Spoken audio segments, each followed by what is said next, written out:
Now we are going to do dihybrid cross. So children, for dihybrid cross, I have taken, why do we call it as dihybrid?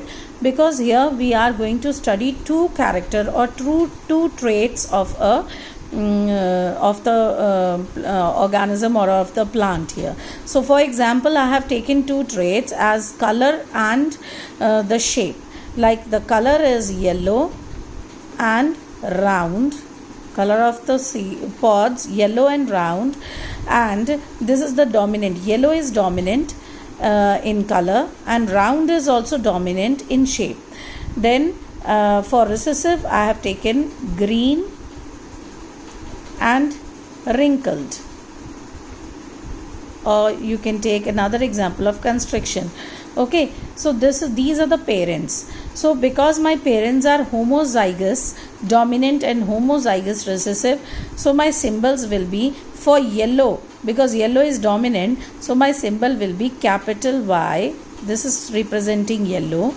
And for because round is also dominant, so my symbols will be capital R, and these are representing round shape.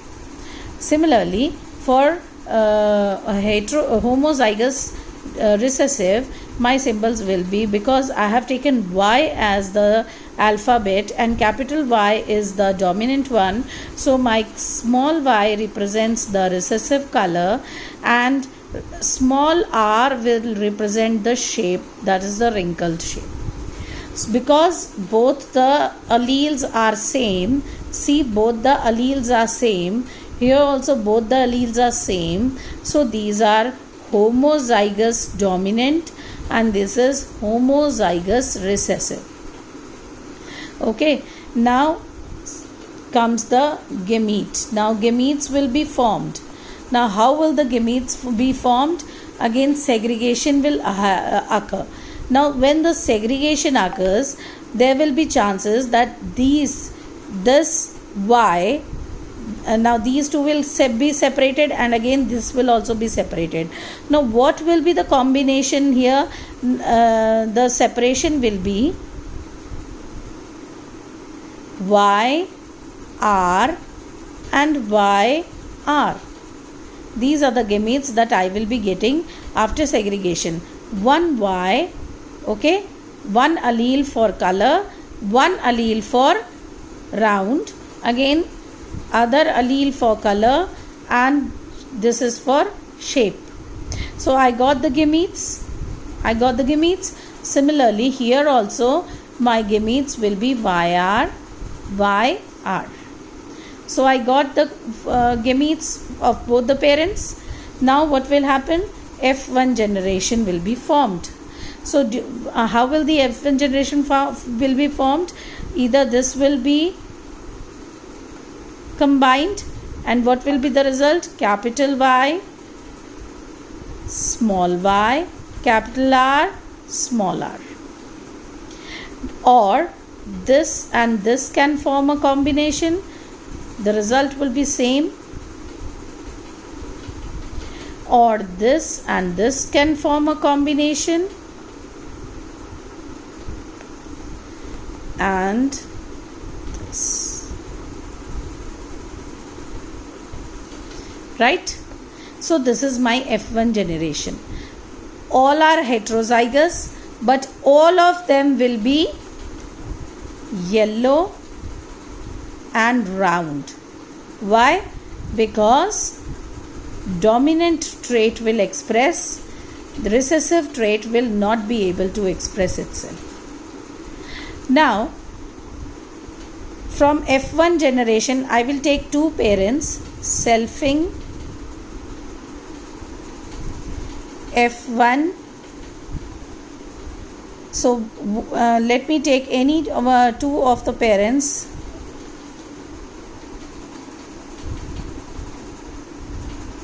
Okay. So now what gametes will I get here? Now here the gamete, the probability, now we have to calculate the probability. Either this Y will combine with capital R, or this Y can also combine with small r. or this Y with capital R and this Y with small r. Can you get any other combination from here? No.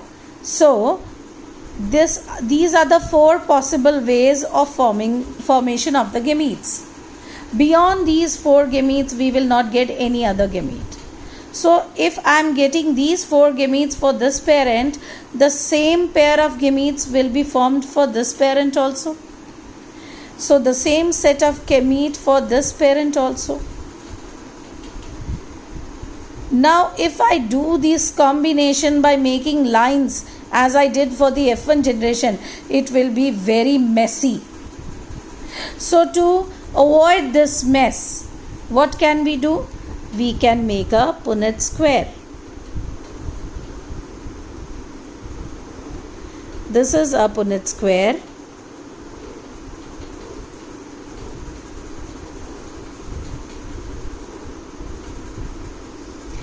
So I can, in a Punnett square, I can place the gametes, all the 4 gametes of male and female here.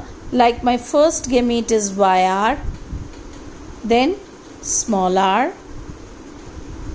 These are the 4 options for one parent, and for the other parent I can put it here.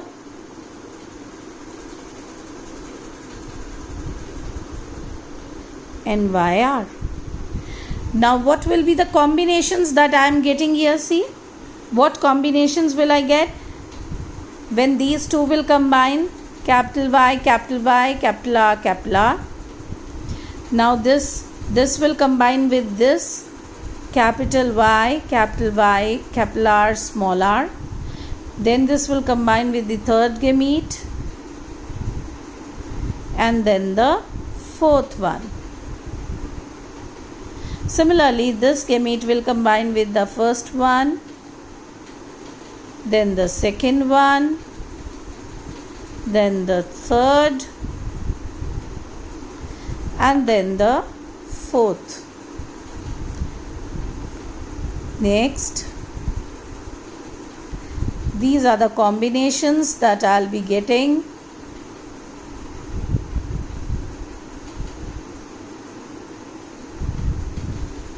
And this is the last combinations that I am doing here for you.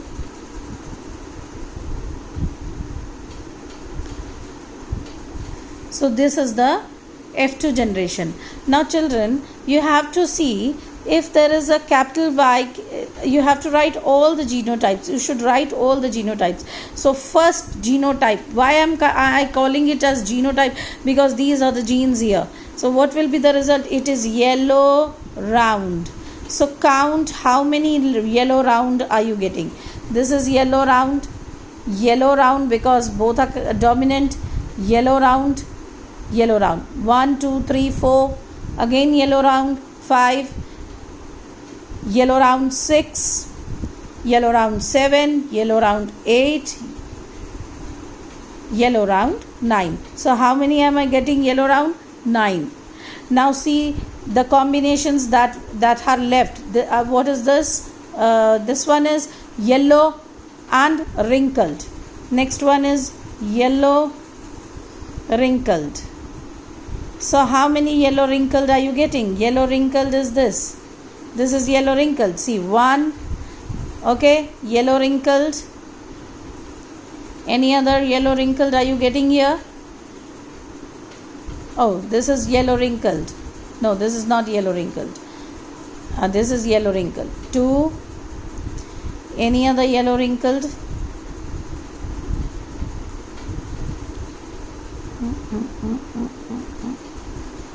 This is yellow wrinkled. See. So 3 yellow wrinkled. Then see, this is